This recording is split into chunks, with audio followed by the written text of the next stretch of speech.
I did Google, like, what are the signs and symptoms of a heart attack? And they were there, but it was also the same physical symptoms of anxiety. And so what seemed more likely?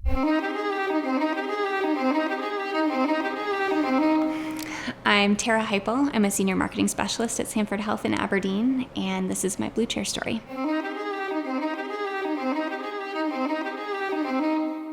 My husband and I moved to Aberdeen about 10 years ago. We just had our first child and kind of decided that was the right time for us to move back closer to family. And I was really lucky. As soon as we moved back here, there was an opening with the Sanford marketing department, and so I got to start here right away. So occasionally I do travel for work. This past March, I was in Sioux Falls for a couple of days, and I woke up one morning and something just didn't feel right. It's really hard to describe what it was. It was almost like this wave, just kind of this wave and this little bit of fatigue and feeling tired, and just something was off. And in that moment, I kind of thought maybe there's just a lot going on, and maybe I was just having some really bad anxiety. And so I really kind of wrote it off as that. And the second day I woke up and it was worse. I could feel my heart beating really strongly. I could feel it in my chest. I could feel it in my shoulder and my elbow and my wrist. And I think that's when I really went, that's not normal. Never felt anything like this before.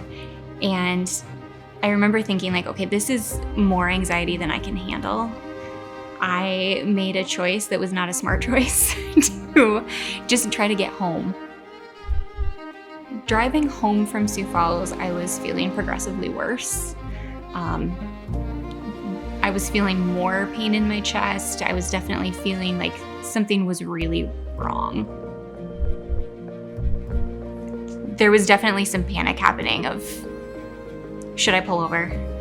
Should I call 911? Should I do something different? And looking back on it now, that is absolutely what I should have done. But in the moment, you don't know what you don't know. So I got back into town and went right to the clinic immediately. Got in to see Natalie, my primary care provider, and my vitals were good. My pulse was pretty normal, my blood pressure was normal, so there were not any crazy immediate alarm signs other than my chest was hurting and I just didn't feel right. And my primary care provider came in and she sat down and she looked at me, and as someone who knows me and has seen me for years, she kind of looked at me and tilted her head and said, "Are you sure this is anxiety?" We were gonna do an EKG right there in the clinic, and I am so grateful that she did, because that EKG showed that I was having something wrong with my heart. It wasn't in my mind, it wasn't just anxiety, like there was something happening. And from there, things got very intense very quickly. Could hear them calling for a hot heart overhead, which I know what that means. I didn't quite realize it was for me. And then all of a sudden the door was opening and there was a wheelchair and a cardiologist saying, we're gonna scoot you over to the ER. Quickly prepped to go into the cath lab. And so that was a scary experience to go into the cath lab and be awake, and to see your heart up on the screen.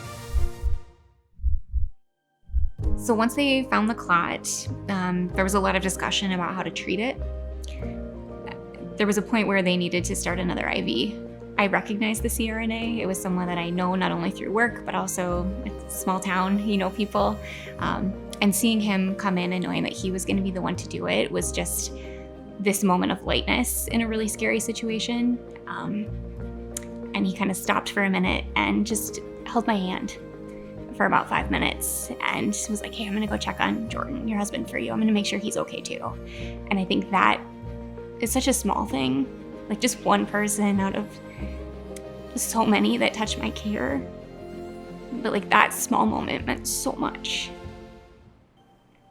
Yeah, on the second day I was stable, but still having chest pain.